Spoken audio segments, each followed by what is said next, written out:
So the final assignment in Unit 6, Citizenship, the Individual and Society. And as you can see here, it's a standard report, so nothing too drastic there, and I'm going to ask you to turn it in via Moodle. So the scenario remains the same. It's the final part of the training, and we're looking at how the public services provide support to different groups in society.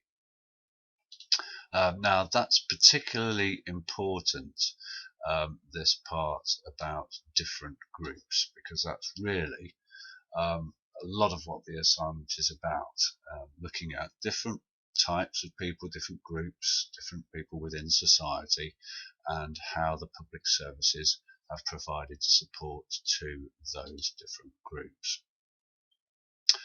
You're also going to be looking at this part, so changes in society and what that is about. So really with this one, we're talking about the way that society is changing, as we spoke about in class, but also how the public services have worked to make sure that people are supported during those changes in society.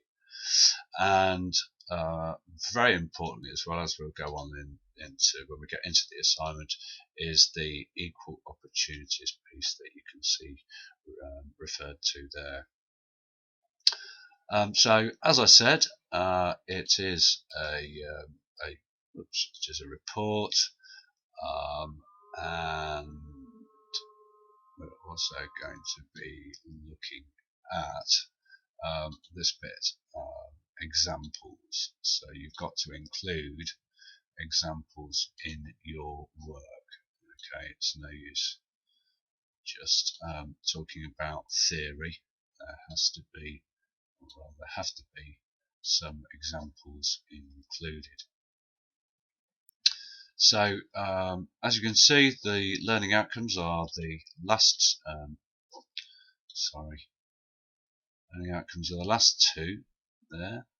Understand the importance of equal opportunities in society and public services, and the roles of statutory and non-statutory public services to citizens and to a changing society. So let's get into the main part of the assignment then, and I'm going to start off talking about P4 and P5. Now the reason that I've combined these two is basically that they're both about equal opportunities. One part is this, as in explaining why they are important. And when you're explaining why they are important, you've got to do so for both society and the public services. And then the other part, as you can see, is how equal opportunities are enforced. And of course, that is all about the law. It's all about legislation. And if we're talking about legislation, we're talking about the Equality Act 2010 and the Human Rights Act 1998. You've already referred to the Human Rights Act in your first assignment, so really you're just going into a little bit more detail here. And the Equality Act we spoke about in class. You will need to do a little bit more research into the Equality Act, but I'll tell more about that as I go on through the assignment. So first of all, you've got to be talking about what equal opportunity means. What's it all about? And when you're doing that, you've got to be talking about it in both society and the public services. So in society, we expect people to have equality of opportunity. We've spoken about it, and we've talked about things like equality of opportunity for education. That's a typical and easy example. But of course, the same applies to the public services. They have to both supply equality of service to everybody, but not only that, they also have to make sure that they abide by legislation in their work. So we've got to be talking here about what the legislation is and how it applies. So you could think about, for instance, protected characteristics that we spoke about. So which of the protected characteristics apply as far as society is concerned, and also as far as the public services are concerned. So who is at risk? Well, we spoke, didn't we, about the 9 protected characteristics. Now, some of those might not apply to people serving in the uniformed public services, i.e. wearing a uniform. But a lot of them will, and you need to be thinking here about recruitment, for instance. So who might have some protected characteristics who are being recruited? Well, the ones that stand out are particularly black and minority ethnic people, so BAME people, who are traditionally underrepresented, and also females who, again, are traditionally underrepresented in the uniformed public services. Okay, so there's 2 different ways that you've got to look at this. You've got to look at equal opportunities in society, equal opportunities in the uniformed public services, and you've got to also look at the relevant legislation, both the Equality Act and the Human Rights Act. Now, I've said here, as you can see, what an explanation is. And I really need to stress here that it's a detailed account, and it's with reasons, and as you can see, it's with hows and whys. So how the Equality Act applies and why it exists, as an example. So some work required here. It's not going to be just a brief few sentences. Alright, let's move on then. P6. So this is about support to society and how that support is, how we see it happen. So the first things that we need to think about here is the changes in society that we spoke about. And those changes, what's changed, and how can the public services support people during those changes. So, you know, we've highlighted lots and lots of changes that have taken place in society. We looked at technology, we looked at employment, we looked at the aging population and all those implications and what that means as far as the public services are concerned. So they're all things that you can talk about. We also spoke about the government action, so government policy and how that can affect people, and what those implications are for the uniformed public services. So, you know, the government bring in, let's say, a new law, for instance. What are the implications for the public services? And I'm not just talking about criminal law here. You know, it could be all sorts of different laws. Doesn't necessarily have to be something that's involved with criminality. We could also be thinking of government policy, and we looked at, for instance, the Syria situation and the air bombing campaign. So that's also things that you could talk about there. So all about these changes and how the public services have supported people, both as individuals and as in society as a whole. Okay, so that's P6. Again, it's another explanation, so you've got to go into quite a bit of detail there. And the next part here, different ways in which public services have affected society.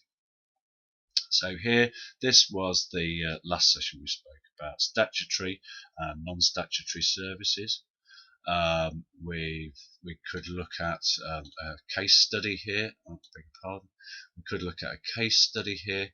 So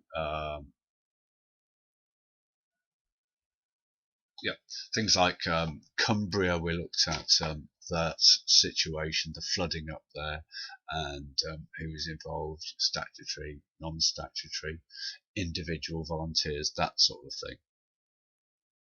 thing. Also, their roles in a wider context, so not specific to a certain incident. And again, we spoke about that in class. How they want to make people feel secure, make people feel that they've got someone to turn to in the event of a disaster, even if there isn't one. And as you can see here, you've got to include the ways public services use the media, again, just as we spoke about. And as you can see referred to here, if you're going to demonstrate something, you've got to give a number of examples or details from from a variety of sources to support the argument you are making. So what this is saying here, basically, is you can't just make things up.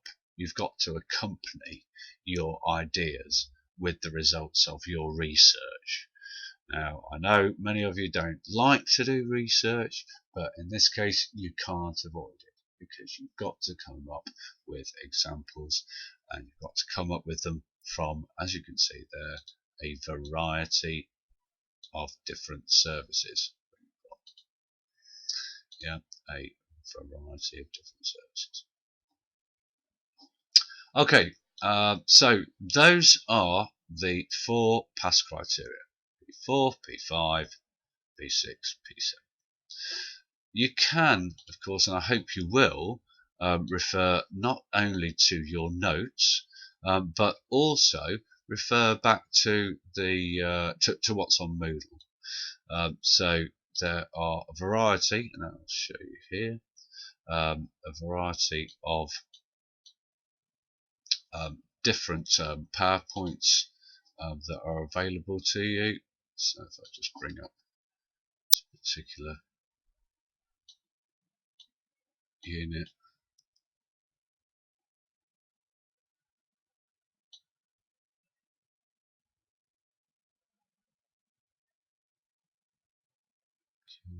Just pause it here.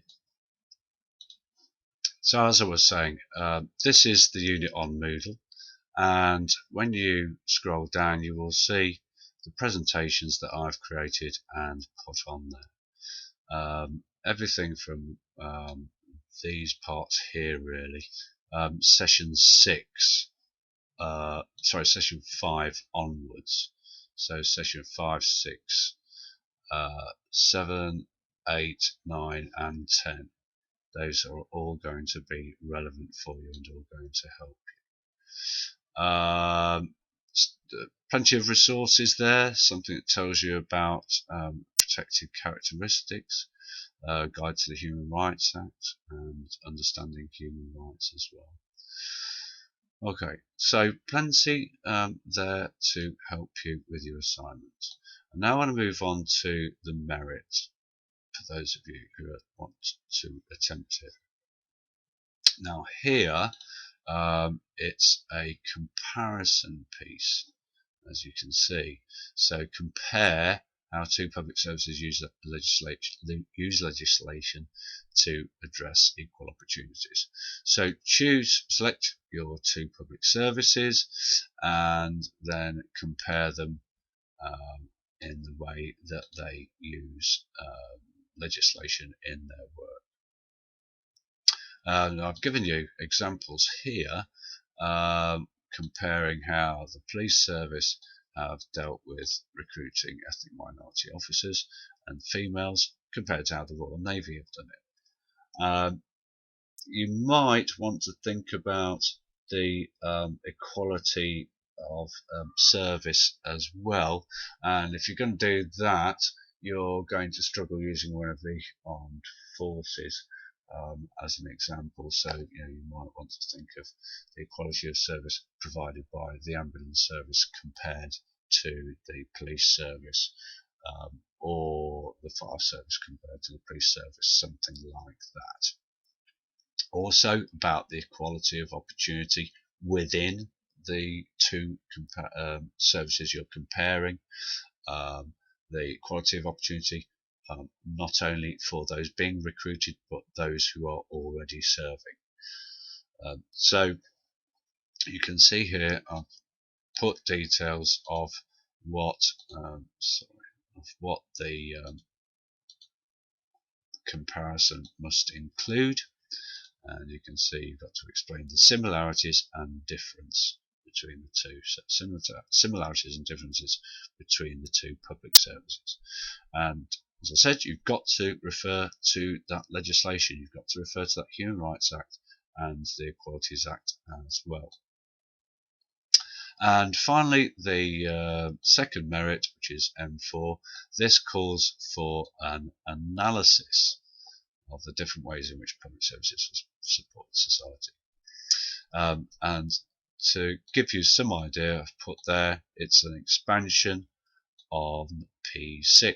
So everything that you spoke about, excuse me, in P6, you should be expanding on for M4.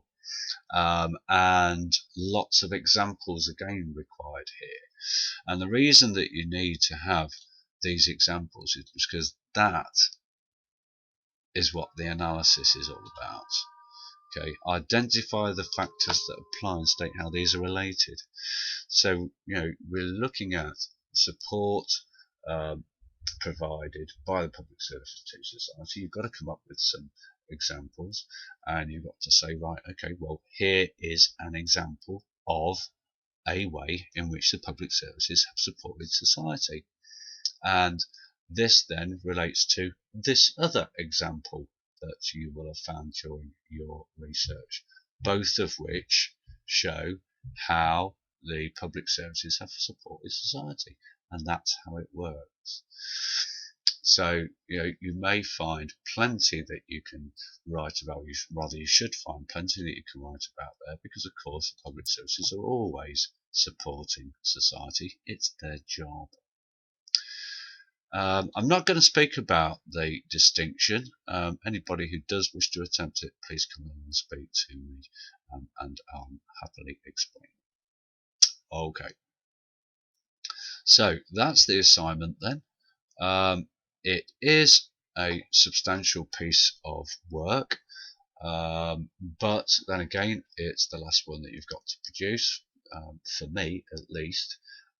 And it's nothing that we haven't spoken about in class. You will have to conduct some research. You will have to use what's on Moodle. You could as well refer to the Level 2 UPS book, which is useful to a certain extent.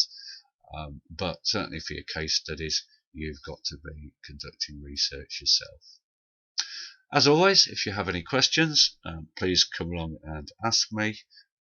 We will now be spending some time working towards this assignment before you have to submit it, so you will have plenty of opportunity to speak to me should you need to do so.